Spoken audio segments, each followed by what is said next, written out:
Hello everyone, and it is Tuesday, so that means it's time for Soul Sunday Reloaded with Ruby and Allison. So, I hope everybody had an awesome Monday, you all had a good weekend, and don't mind my little puff. But, quickly to my replay viewers, if you happen to catch this on the replay, and you feel, if you had, Allison, make sure you receive your invite, because I sent it. I need to make sure that you receive it.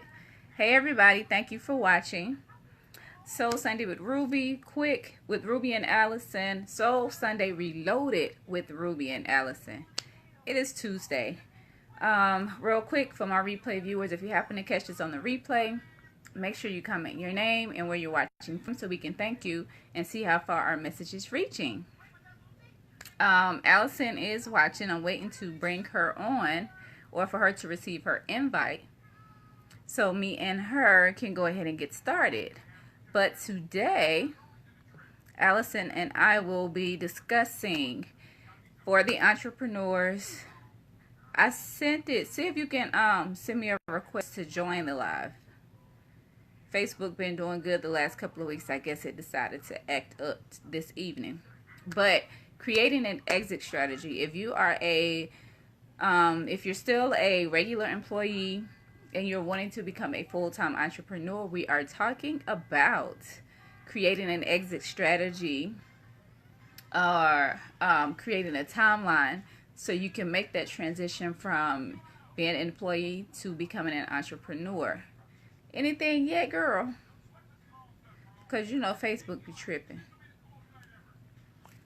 And hey everybody, I appreciate you all for watching and tuning in.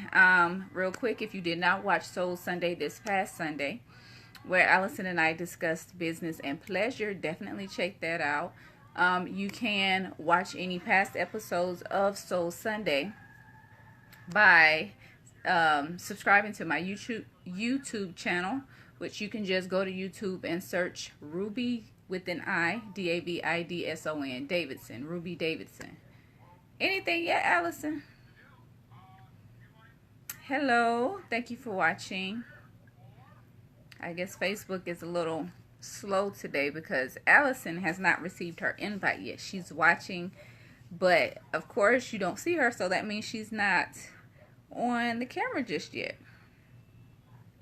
Yeah, don't mind my puff.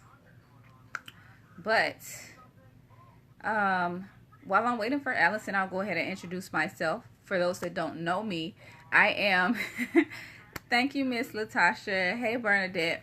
I am Ruby D, the goddess entrepreneur, author of the Goddess Grind book series, which focuses on you becoming the best version of you in order to manifest success personally as well as professionally. You know, I have my little Goddess Grind Squad t-shirt on this evening. In addition to being an author, I'm also a speaker. I speak on the topics of entrepreneurship, mental and emotional unhealthiness and wellness. I speak about the chakras. I am a chakra expert.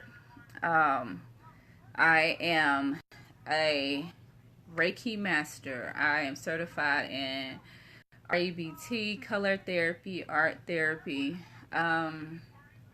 radio personality, one half of Soul Therapy Radio with myself and my sister Tara, which we actually have a show this Sunday at noon where we will be discussing toxic versus absent, toxic parent versus an absent parent, the debate. So you definitely want to check that out here on Facebook Live. Allison, you haven't gotten your invite yet? Because I still don't see you. See if you can send me, wait. Okay. See if you can send a request. It wasn't on, so see if you can send a request to join my broadcast. My bad, I didn't have it on. I have it on now. Allison, so see if you can send me a request to join my live. I'm sorry, y'all. The last few weeks, Facebook has been pretty good about me and Allison going ahead and getting this started earlier or sooner, but today we're having a little bit of an issue, which is cool. It's not anything we've never dealt with in the past. We still get our message across and we still get our conversation started. But for those just tuning in, this is Soul Sunday Reloaded with Ruby and Allison. And I'm waiting for Allison to come on and approve, add. Yeah, there it is. Here she comes. Thank you. Finally, we appreciate you, Facebook. We appreciate you. So, once Allison comes on, I'm here. I don't know what is happening with Facebook. Uh, Hold on, I was trying on two different girl, you know devices. Facebook. Give me one Uh-huh. second. I'm trying to. Okay, there we go. Now you're not looking at the ceiling. Okay, I'm here. Hi. How are you? Hi. Oh, I'm Facebook. good, hon. But girl, go ahead and introduce yourself so we can go ahead and jump into this topic this evening. Absolutely. Peace and blessings, everybody. Thank you for tuning in to Soul Sunday Reloaded. I am Allison Denise, transformational coach, relationship coach, author, speaker, blogger, radio show personality, and today, one half of Soul Sunday Reloaded. Thank you guys for tuning in. We truly appreciate it. We does. We does. It does. Real quick, if anything that we say resonates with you, you feel is beneficial with anybody else, hey Lillian, please feel free to share the video. Yes. We welcome questions, comments, suggestions, likes, hearts, angry faces, smiley All, faces, whatever you wish to yep. share. It's cool. We appreciate it all. Now, to go ahead and jump into this week's or today's topic, um, creating an exit strategy. I can't even talk, or coming up with an exit strategy. Basically, this is for entrepreneurs or employees that are looking to make the transition from being an employee to becoming an entrepreneur. Now, of course, a little bit of background about myself. I have been a full-time entrepreneur since May of 2016, and pretty much I was pretty much prepared for that particular transition, and I actually created a boot camp where I helped others to plan for their transition or plan their exit strategy.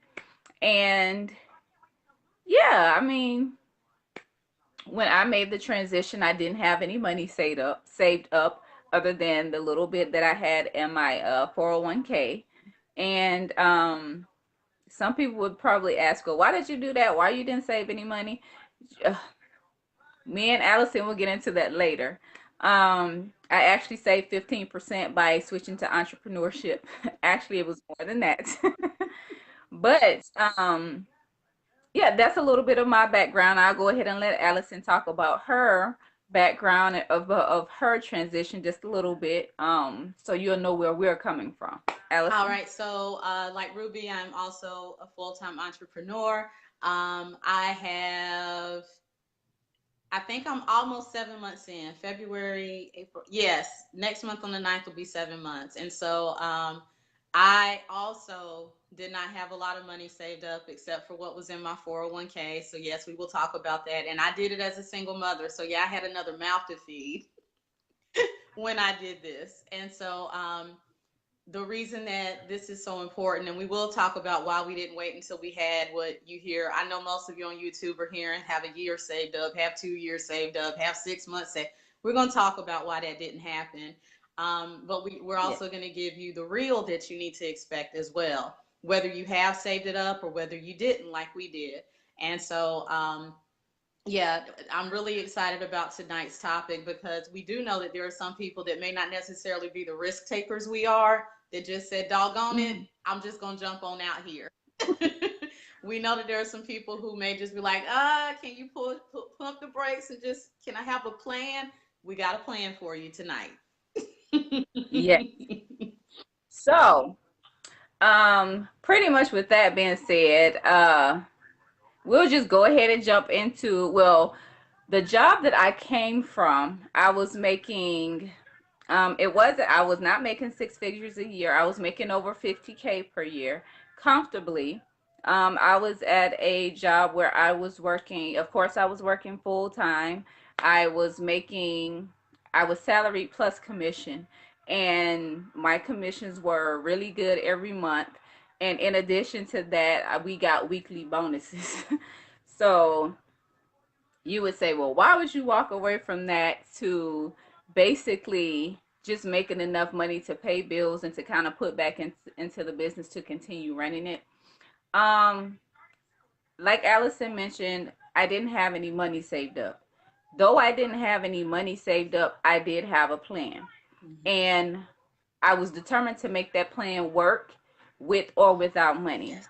Um, the main reason I didn't have, well, I learned that the main reason that um, I didn't have any money saved up was because I personally feel like when you go ahead and you make that jump without a safety net, which is that ball of money that people tell you to save up, you learn how to fly real Yes, you quick. do.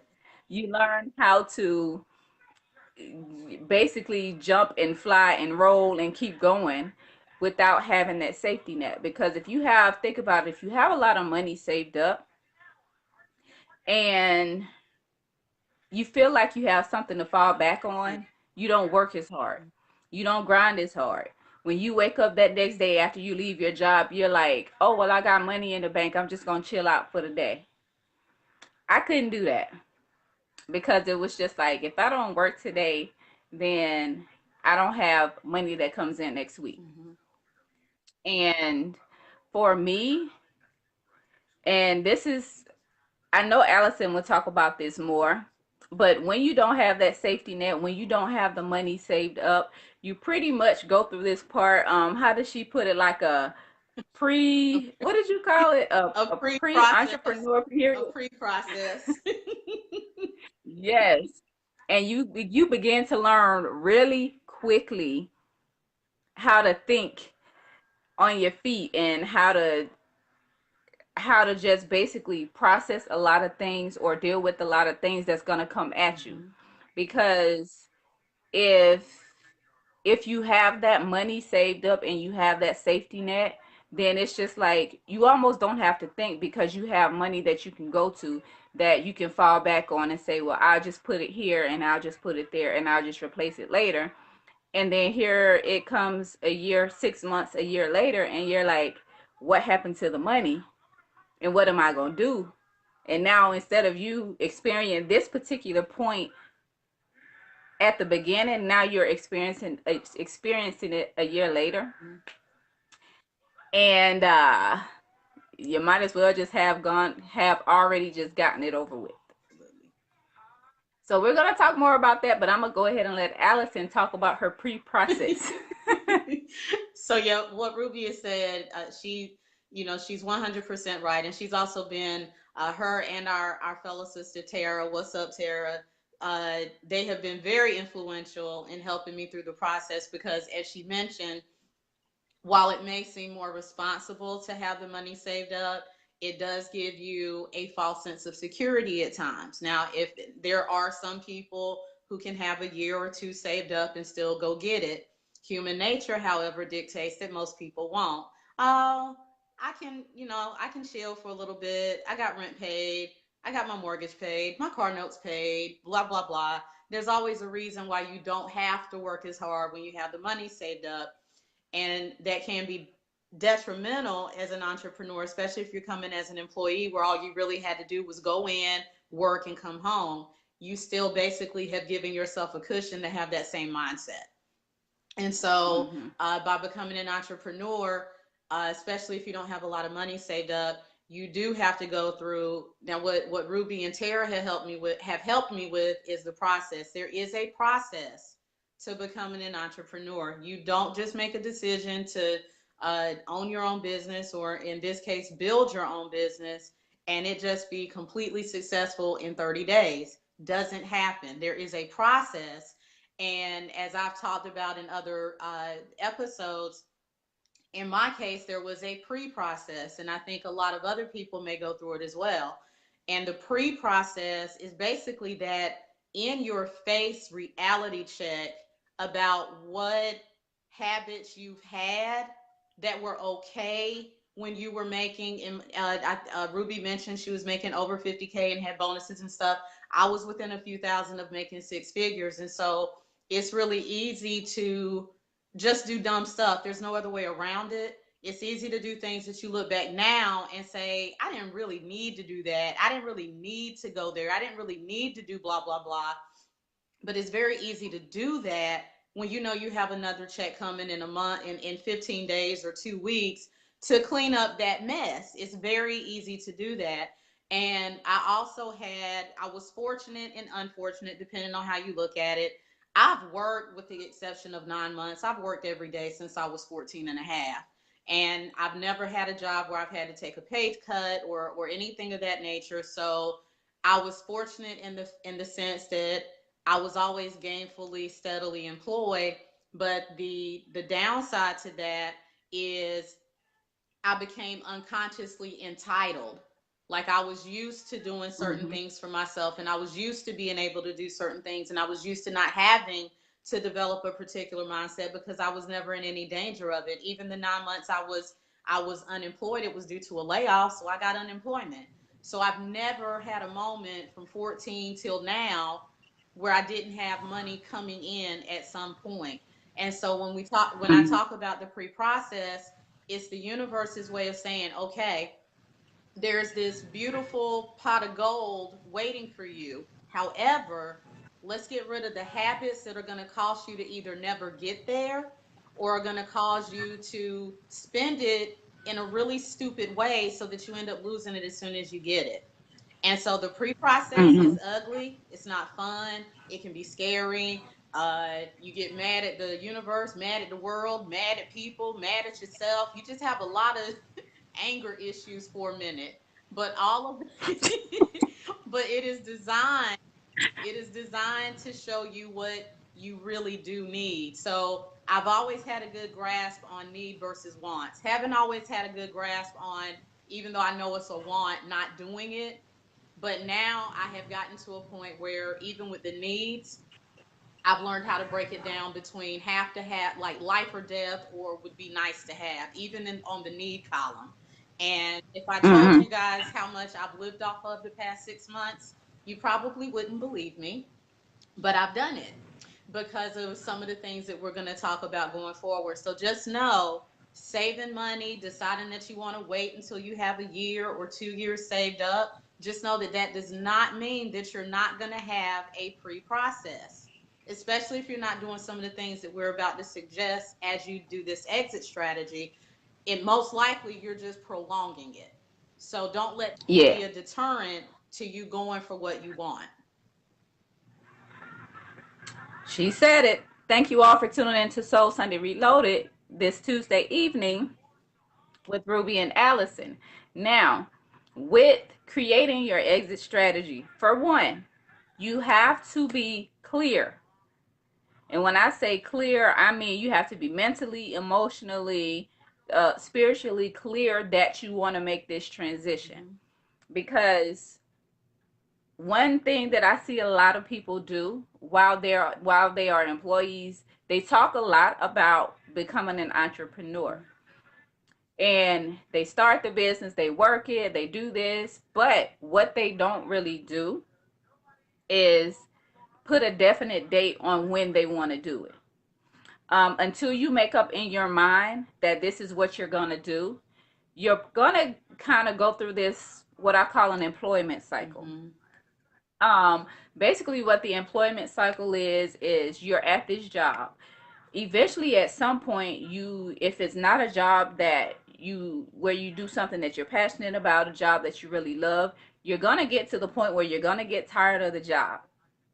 But you're not going to leave the job because you either don't have another job or you don't have your business set up. It's going to get so much to the point where it's going to start to affect your personal life, and you're going to start complaining about it. You'll get to the point where you start physically getting tired of the job. You will start getting migraines, start getting headaches. You'll start noticing some other um physical indicators that this job is beginning to stress you out, is beginning to make you depressed, is beginning to cause anxiety. And after you go through that for a little while, and you get to the point where you're like, you know what, I'm not doing this, I can't do this anymore, something's going to happen at the job where everything is going to be all right. Either you're going to get a raise, you get transferred to another department, you get moved to a new team, or something within the job changes. And then for a temporary period of time, you're okay. You're satisfied with continuing to work, and you're satisfied with continuing to be an entrepreneur, I mean an employee, Mm-hmm. until you get tired of this particular position and you go through that same cycle again. So you're basically going to continue to keep going through this same cycle until you decide, you know what, on this particular date, I'm going to give myself this particular time frame in order to do what I got to do. Whether, even if you decide to save money, if you decide to save a certain amount, whatever it is that you decide to do, stick to that timeline. Give yourself a definite date, or give yourself a specific time period. I'm not saying 2 weeks. No, I'm saying whatever you feel you need to come up with. If you need 2 months, I gave myself a limit of 8 weeks, but I did it in 6 weeks.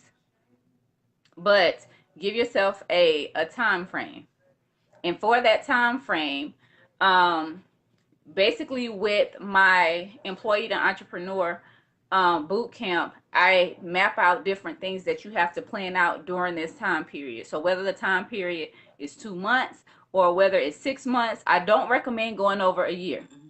If your timeline is if your timeline is over a year, you're not really ready. I'm just gonna put it like that. The longer, if you put it off longer than that, I don't even do it. You might as well just wait until you feel you're closer to being ready. Mm-hmm. But you have to give yourself a timeline, and you mentally have to give yourself a timeline. Write it down. Um, and basically through this time, on this timeline, you're gonna do several different things. Now we don't have time to go through all of them, but we'll hit some major points. But the first thing you definitely have to do is mentally prepare yourself by saying, I'm going to do this in so many weeks. Um, the reason I say that is because thoughts have power, words have power. If you believe it and that's what you want, then that's what you manifest. If you are not truly ready to leave this job, it's not going to happen.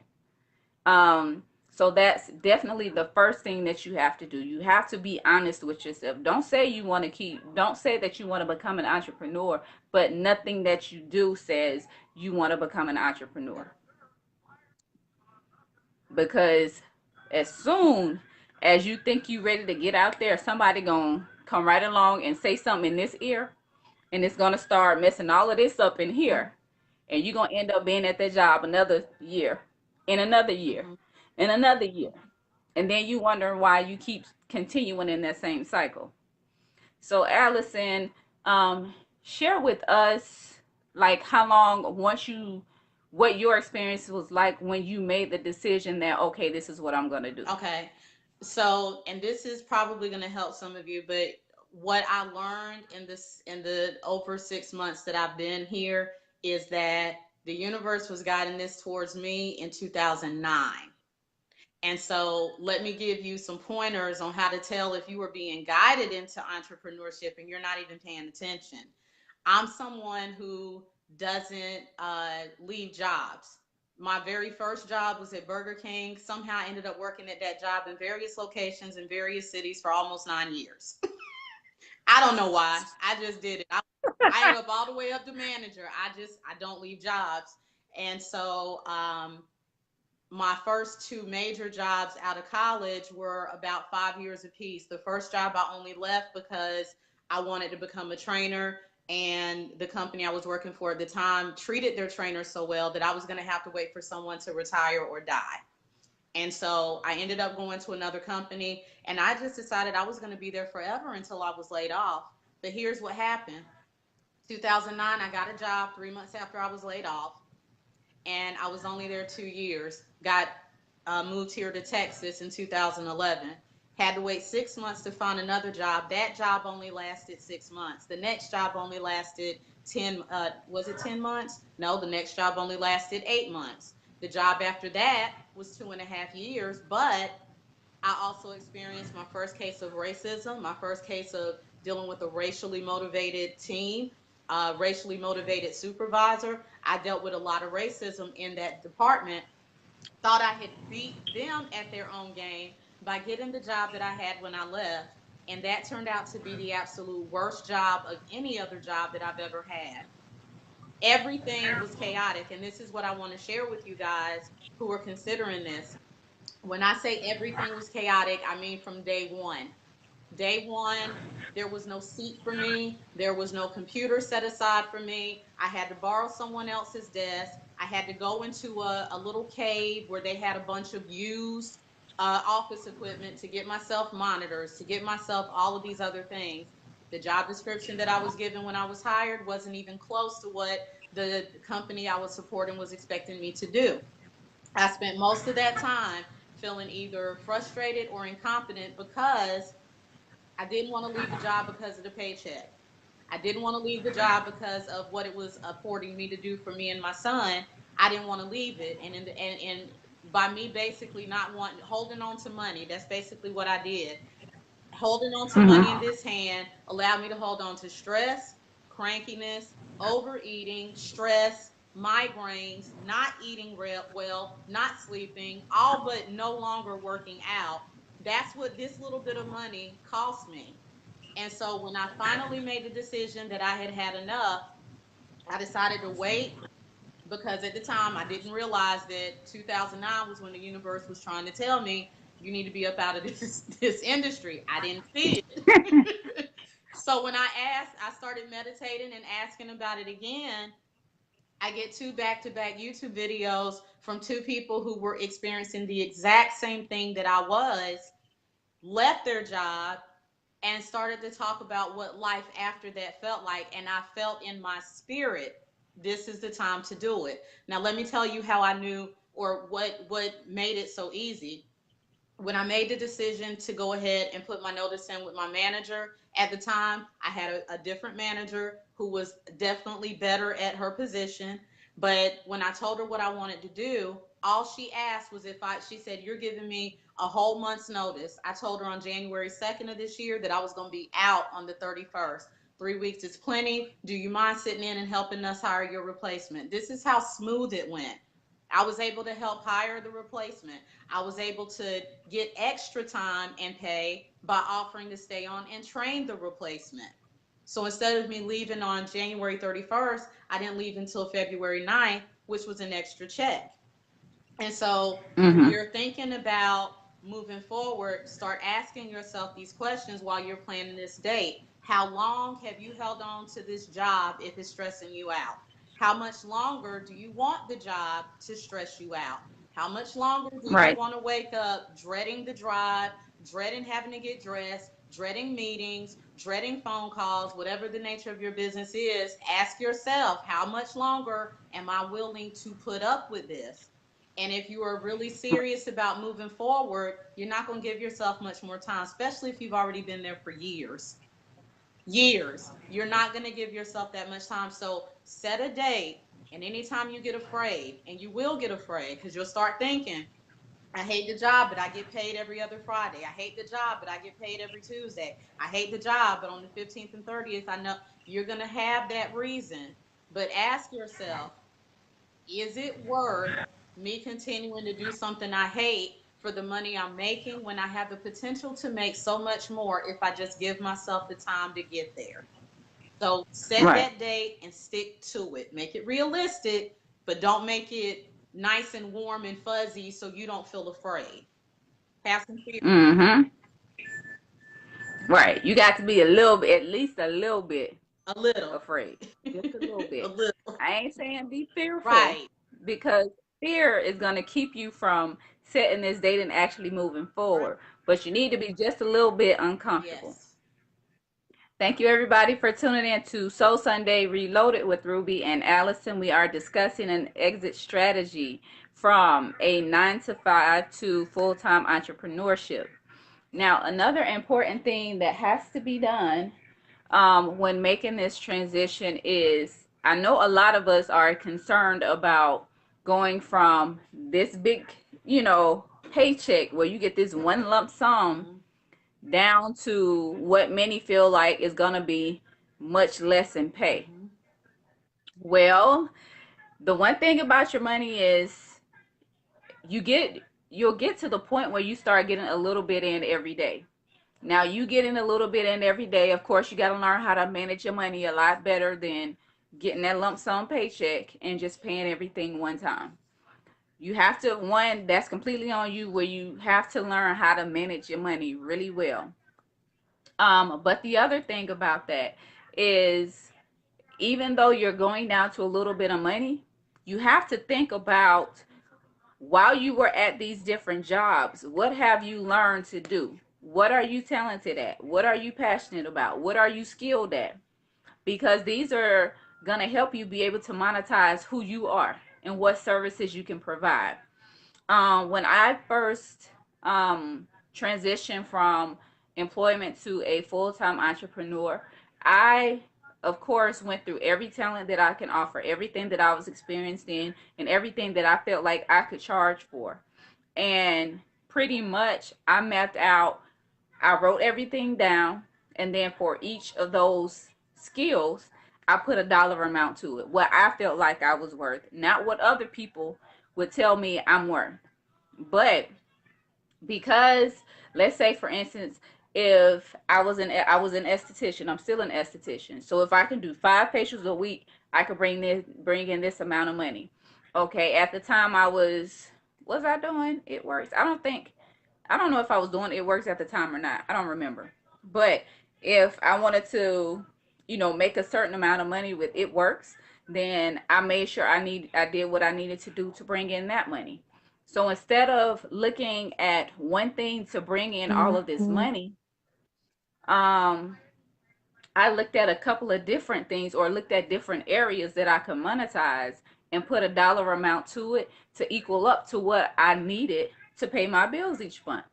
Sometimes, in one area it may have lacked, but in another area I may have done better than, that dollar amount that I put to it. But you have to learn to monetize your skills, learn to monetize your passions, because even though your main business may be um, making skincare products, you still have to have other things to bring in other revenue, such as even though you have your skincare product line, create some t-shirts. Um, Come up with a few different designs, put them on your website. That's another way of bringing in some money. If you know you are good at starting up a business, you can help others start up a business. You can become a business coach or a business consultant in business startups. You don't need to have 50 clients. You can get you a good, 4 or 5 people that you can work with within a month's time Mm-hmm. and say, I want to work this many hours and make this much money within that time period. And that's how you basically replace the income that you feel like you're going to be losing. You're not really losing anything. You just need to learn how to monetize your talents. Um, Allison, what do you think, or what is your input on that? So before I add to, are we going to talk about the bill side next, or because if not, I was going to bring it up here. Girl, just bring it up. Okay.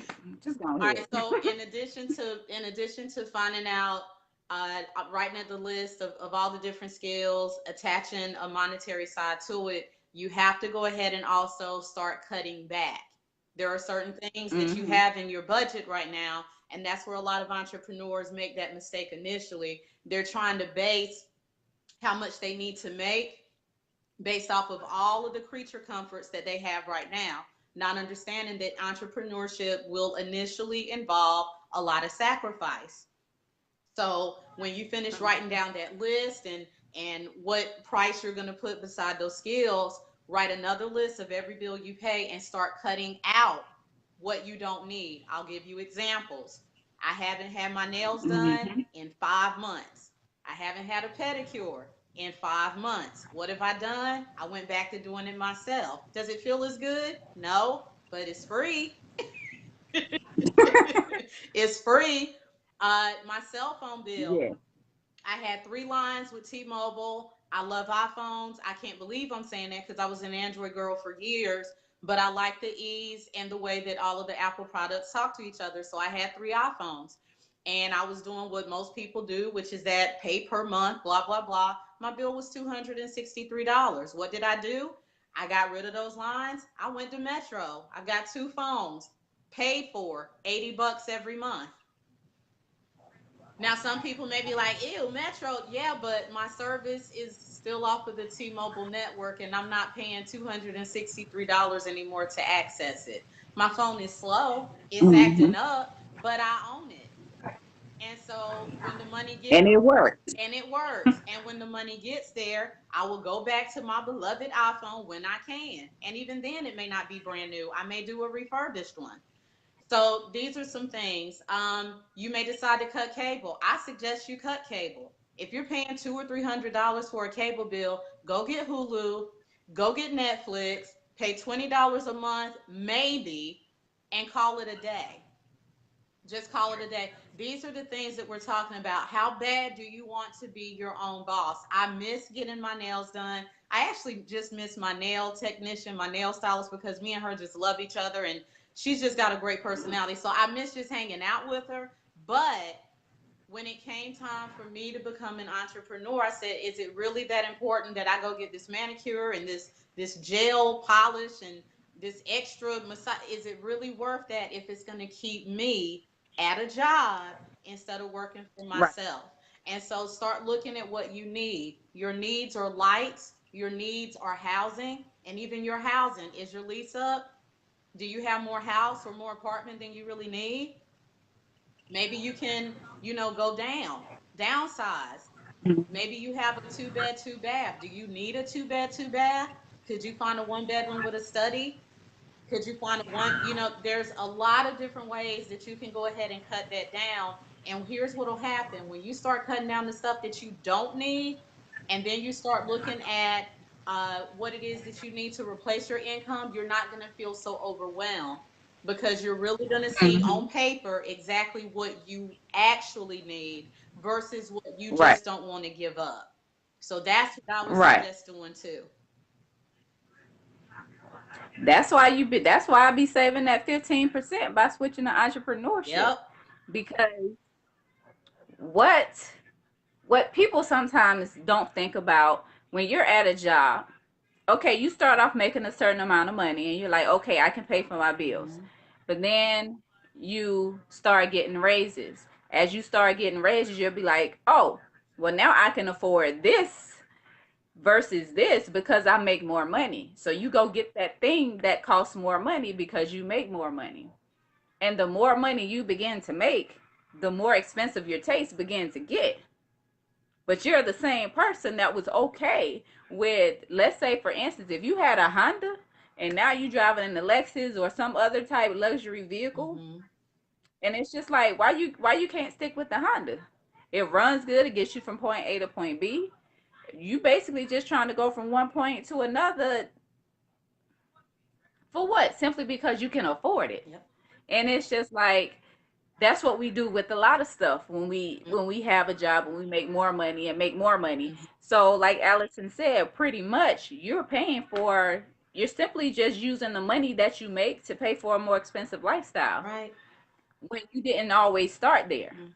And it's like why is it such a problem to go back to that? It's not like you're failing in any kind of way. It doesn't signify that you're worse off or anything like that. It's just like for instance, me, um and for people that live in cities like Atlanta, and I mean basically where you have public transportation, you got Uber everywhere you go, you got a train system, you got the bus system, you got all of these options. The only reason for some people, the only reason they have a car is to go to work. That is the only reason. If they don't go to work that day, they don't go anywhere for the whole day. Now, that's not to say you don't go get groceries or you don't occasionally go out and hang out or travel or anything like that. But what I'm saying is, if you really think about it sometimes, the only reason a lot of people have a car is to go to work. And the reason you keep going to work is to pay for that car. But that's another story for another day. Thank you for tuning in to Soul Sunday Reloaded with Ruby and Allison. We are discussing an exit strategy from entrepreneurship. Employed being an employee to becoming an entrepreneur. Another thing that we have to consider outside of financial is while you're working, you have to work on your business. You can't be an employee and not work on your business. One, your job is a place where you're going to get a lot of, you can basically get a lot of customers from work. Before you leave that job, you can start building your clientele there. I don't care if your employer don't like it. Trust me. Y'all, look, if y'all, if you can take your little your child's I don't even know what it is, world's finest chocolate and sell it at work, you can get you some clientele for your business at the job. Oh my Don't act God. like y'all little kids. Y'all kids. I ain't got no kids. That's why I'm saying y'all kids. But and my mama did it too. When I was little, I would come home with them little order forms for whatever fundraiser we was doing. Have her take it to work. She come back, bring it back from work 2 days later, the whole list filled, and I go take it right back to school. If you can do that for your child, you can get you some clients at your job Yes. for your new business. Yes, you can. But I'm just saying, while you're still working, work on your business. What I did, I was working in customer service and sales for small business. Between calls, I had my notebook and I was writing down stuff for my business. Whatever I needed to do, I wrote it down. Whatever I would write down, price lists, I would write down product formulations, I would write down shipping information, I would write down anything that I felt like I needed to do that week. I was writing it down. I was writing down goals. Basically, I was at work. Work was my side hustle. My business was my main hustle because if I couldn't write on a piece of paper, I was typing it in my email and emailing it to my personal email address. Yep. So I would still have it. But basically, I was pretty much, I had shifted my focus from my job being my main source of income to like my job being my side hustle and my business being my main source of income. So pretty much I was working on my business, but in between taking customer service calls.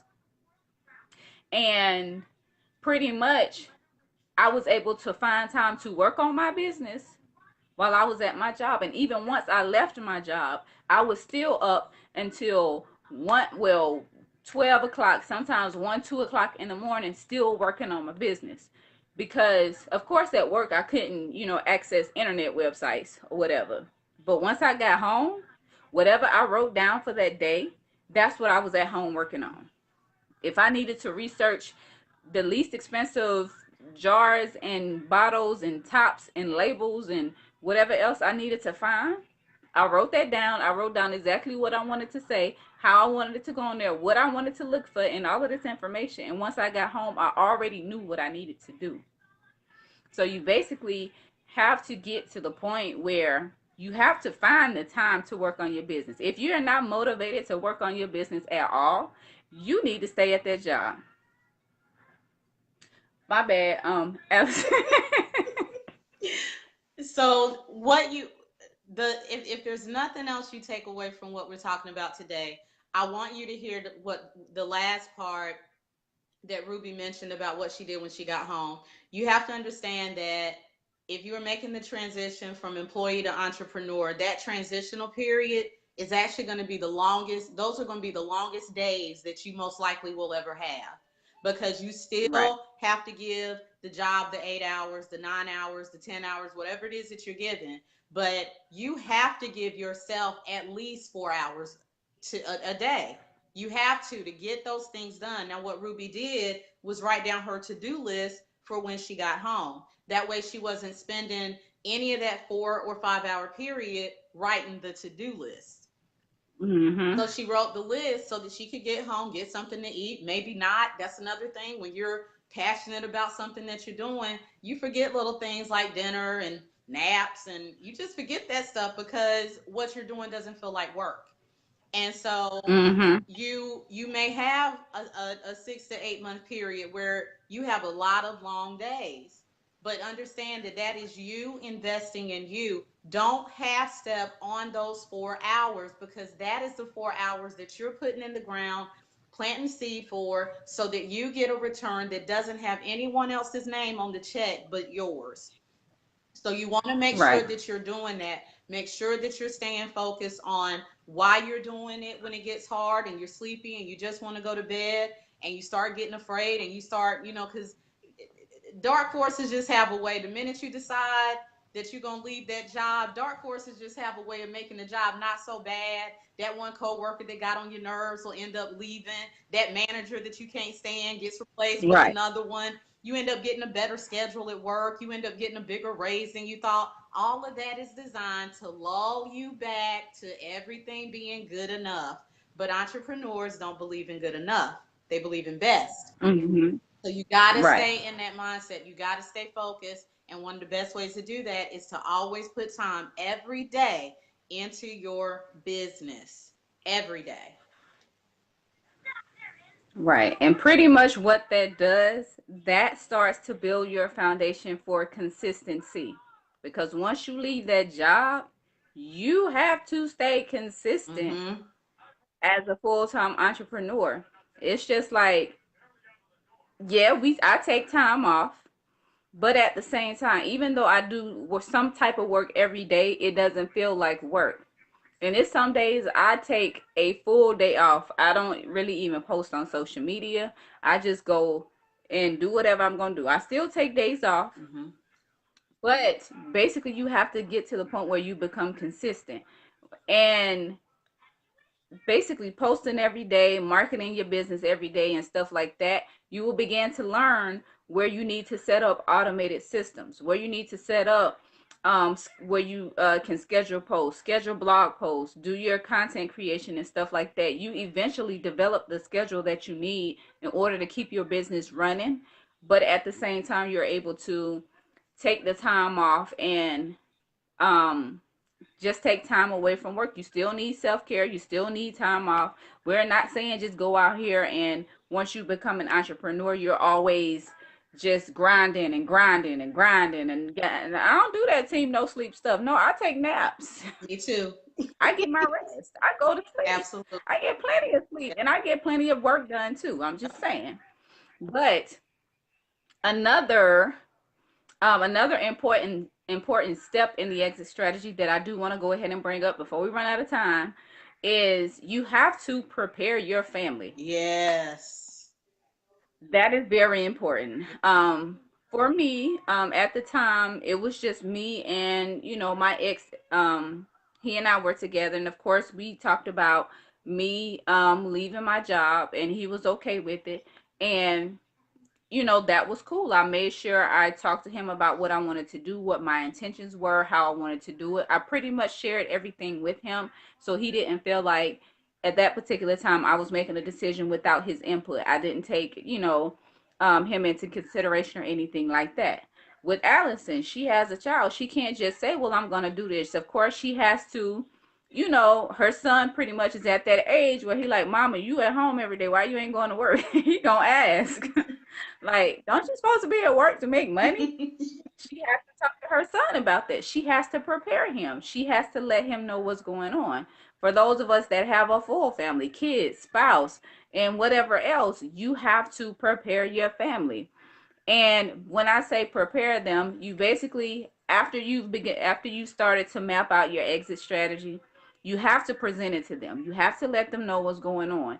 And when you let them know what's going on, ask them for their input so they feel like they are a part of the process. When they feel like they're a part of the process, they feel like they're still a part of your life. Okay, she values my opinion, or my mom or my dad values my opinion, and what's going to transpire, why it's going to transpire, and at that particular time, you let them know what you expected them. You ask them, well, what do you expect of me? They still gonna expect you to put food on the table. They still gonna expect some lights when they come home and flip that switch. They still gonna expect some water to run when they go take a shower. They are. You can't, say you want to become a full-time entrepreneur and then you don't tell nobody, and you got a whole family at the house, and then you can't provide, and then when they look at you like, what's going on? Mm-hmm. Mm-hmm. And you, oh, I quit my job so I could be a business owner. Well, how's that going? Because the lights off. You have to include them. Yes. That's very important. And in addition to including them and letting them know what's going on, you have to mentally prepare yourself, because the mindset of an employee is completely different from the mindset of an entrepreneur. And if you don't change your mindset, you're going to be messed up. And trust me, I believe that's why a lot of businesses, other than financial, not being able to financially make it, mental and emotional stress and illness and unhealthiness also contributes to a lot of businesses failing within 6 months, within that first That's year, so true.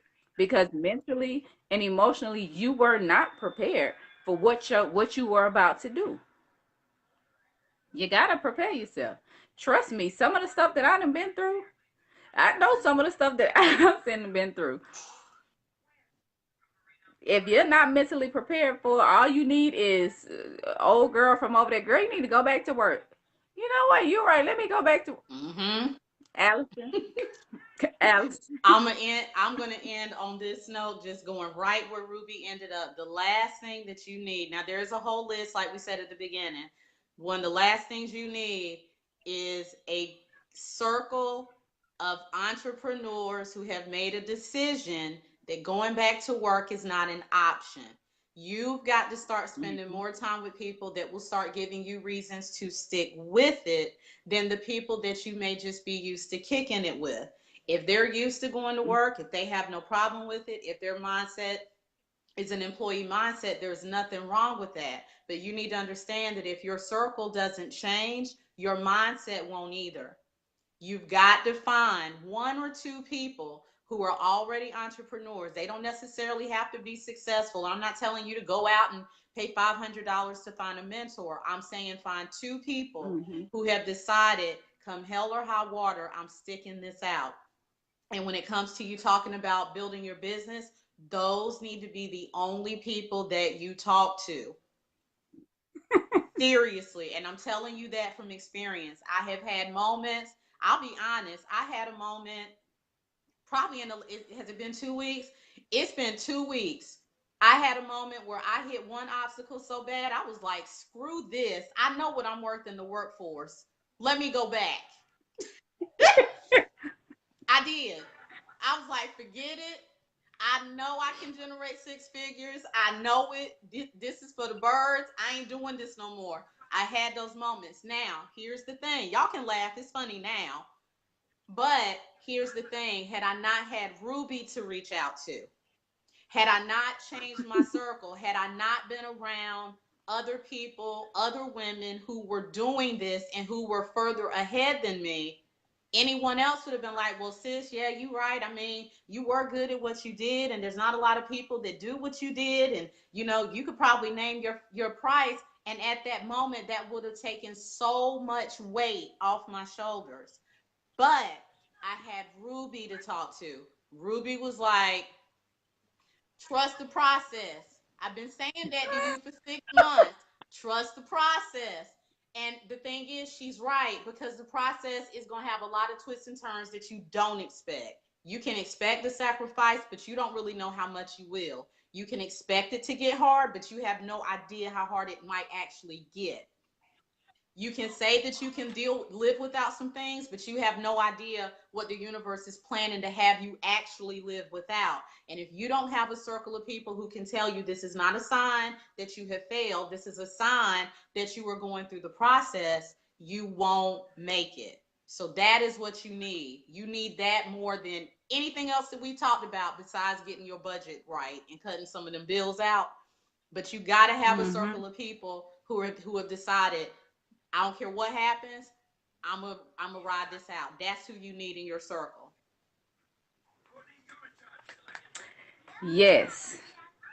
So, like I said, oh, thank you everybody for tuning in to Soul Sunday Reloaded with Ruby and Allison and Tay. Ain't nobody studying At you. all. And but hey, how you What's up, doing? Tay? Yeah, you need to go ahead, make that Make transition. Go the and join change. the rest of us. Make the change. Yes. Yes. But on this edition of Soul Sunday Reloaded with Ruby and Allison, we were discussing creating your exit strategy, a few important steps in doing so. Of course, there are more steps to the process, but we just covered a few. I don't know, maybe we should talk about it again on Sunday and go over some more. Yeah, I think we can do All that. right. So we'll continue this conversation on All Sunday. right. Now, keep in mind that Soul Sunday, in addition to being Sundays from 2 p.m. until 2 p.m. Eastern, 1 p.m. Central Standard Time, we also do it every week on Tuesday, which is Soul Sunday Reloaded at 7 p.m. 7 p.m. Eastern, 6 p.m. Central Standard Time. And what was I gonna say? Yeah, make sure y'all tune in Sunday. We're gonna continue this conversation and go over a few more steps. But if you are wanting to make that transition and you want to know all the steps, I got a boot camp for that. So reach out to me if you want to go through that boot camp. It's 101. Um, and it's simple but needed. It's essential. It's a process that is very simple to follow. Allison has done it, and you see, she's a full-time entrepreneur, don't you? Now let me stop. You better promote but yourself. but now we are going to move on to the question of the episode, which is pretty much where I ask a question, and Allison and I are gonna both give our answers or give our input. Oh Lord. And if you'd like to engage or basically share your answer, just comment below. We welcome it. We welcome it. Um, I'm trying to find an answer. Not an answer, but a question. Yeah, now I have to give y'all a disclaimer. These cards cover a wide range of Oh topics. Lord. And some of these I'm like, no, we definitely have to save that for another time. Okay, we'll go with this one. We'll go with this one since we were talking about being an employee. Here's the question. What's a sexist thing you've had to deal with at your job? Mm. And the question, what's a sexist thing you've had to deal with at your job? Mm.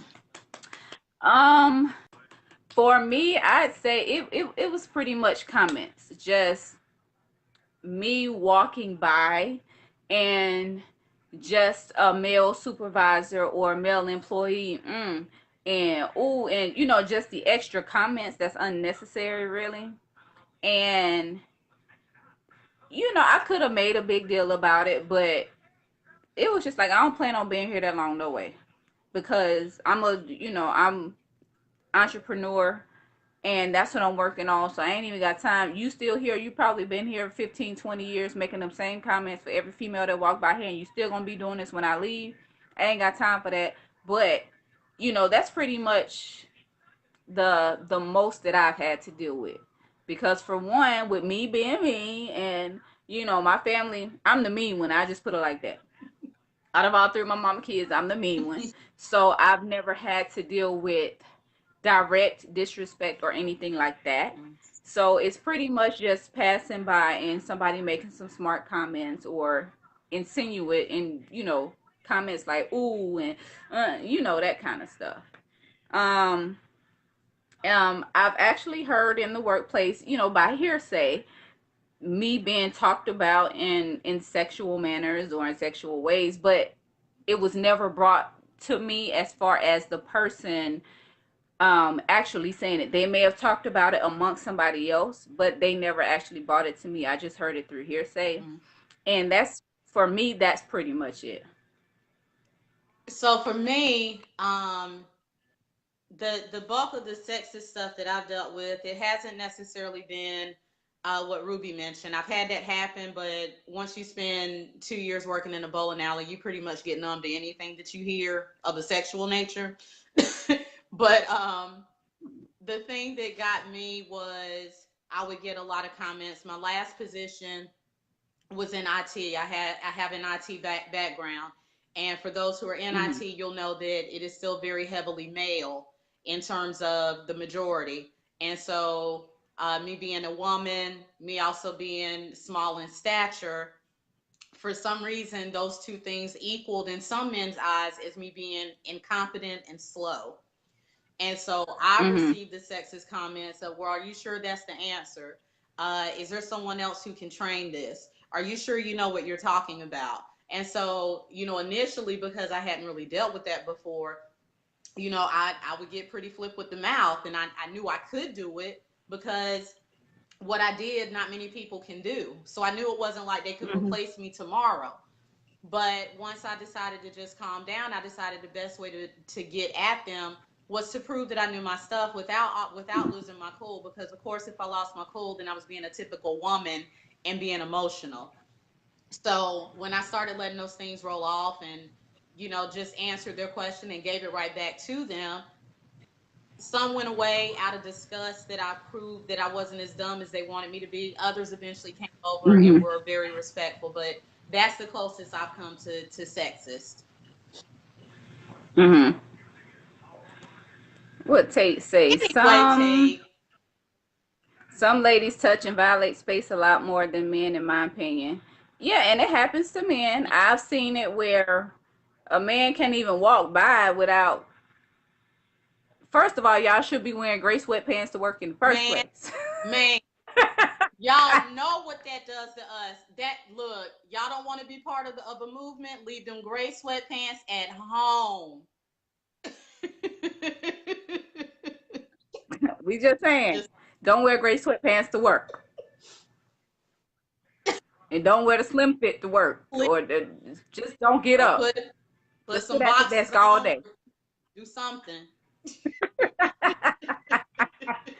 Sorry, but anyway, those are, me and Allison's answers for that particular question. What's the most sexist thing you've had to deal with on the job? And when you become an entrepreneur, you really don't have to deal with that. I'm just saying. Not at all. I got a gray sweater pants body suit. Sweatpants and sweater pants, two different things, right, Tay?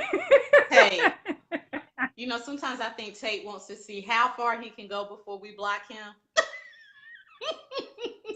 Yeah, but it's okay. We gonna keep you around. We living our best life. We ain't going back and forth with you. Oh, my bad. Anyway, thank you all for tuning in to Soul Sunday Reloaded with Ruby and Allison. This coming Sunday, you will get your double dose of soul with soul therapy from noon to 1 Eastern Time, and then with Soul Sunday from 2 p.m. to 3 p.m. Eastern Standard Time. Um, Thank you so much for tuning in. You can, if you want to purchase my books, you can purchase them. You'll find me online at www.thegoddessgrind.com. You can find me on Instagram at Ruby D Artistry. If you want to check out Soul Therapy Radio, you can check us out on Instagram at soul_therapy_radio. Tune in this Sunday. We will be announcing our giveaway winner because we, reached or surpassed 1,000 followers on Instagram, which means a lot to me considering I've been consistently working to grow that particular brand.